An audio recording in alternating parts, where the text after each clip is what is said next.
जब संसार पाप र अन्धकारमा डुबेर संघर्ष गरिरहेको थियो, प्रभु येशू संसारको ज्योति बनिकन आउनुभयो।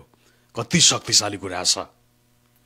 मानिसमा त्यो अस्तित्व मेटिसकेको अवस्था थियो। प्रिय, परमेश्वरले चाहनु भएको भए मानिसलाई नष्ट गर्नु पनि सक्नुहुन्थ्यो।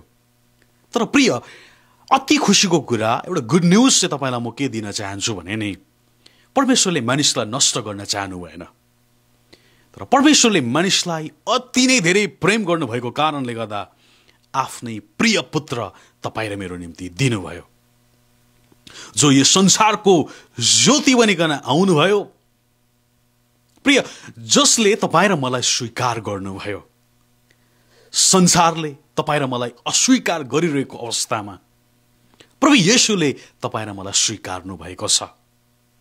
अनि यो क्रिसमसको माहौलहरू चल्दै गर्दाखेरि प्रियहरू, एउटा रहस्य हामी प्रत्येकलाई, प्रभु येशूको जन्म चाहिँ त्यत्तिकै भएको होइन, उहाँ त्यत्तिकै आउनु भएको पनि होइन प्रिय। तर विशेष उद्देश्यले आउनुभयो, जो तपाईँ र म जस्तो अधर्मी पापीहरू यस संसारमा सङ्घर्ष गरिरहेको थियो, तिनीहरूलाई उठाउनका निम्ति, उनीहरूलाई जीवन दिनका निम्ति प्रभु येशूले यस संसारमा जन्म लिनुभयो। उहाँ आफै पनि दरबारमा जन्मिनु पर्थेन र प्रिय, तर उहाँ गाईको गोठमा जन्म लिनु पर्यो। उहाँले कति नम्र, कति असल परमेश्वर। प्रिय, हामीले बुझ्नुपर्छ क्या, हामी नम्र हुन सक्नुपर्छ। आज पनि हामीले येशू प्रभुलाई हाम्रो जीवनमा स्वीकार गर्न सकेका छैनौँ भने प्रिय, हामीले उहाँलाई स्वीकार गर्ने यो मौका हो। के तपाईँ त्यो अनन्त जीवन प्राप्त गर्न चाहनुहुन्छ? त्यो अनन्त जीवन प्राप्त गर्न चाहनुहुन्छ भने माध्यम अनि मध्यस्थकर्ता चाहिँ प्रभु येशू ख्रीष्ट मात्रै हुनुहुन्छ।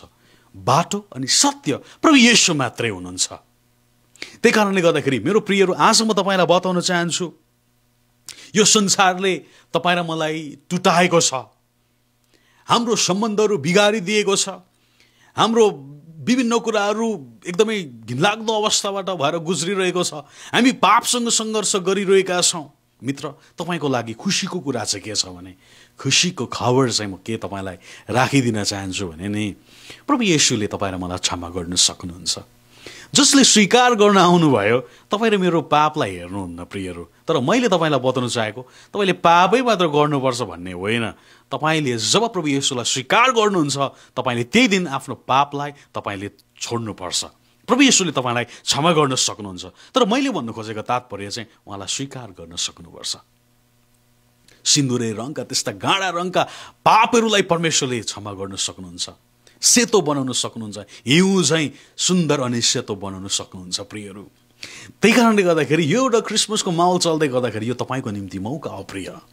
तपाईँले उहाँलाई विश्वास गर्नुभयो, आफैलाई नम्र बनाउनु भयो भने प्रिय, परमेश्वरले तपाईँको जीवनलाई नै साँच्चै नै एउटा चेन्ज गरिदिनुहुन्छ, परिवर्तन गरिदिनुहुन्छ।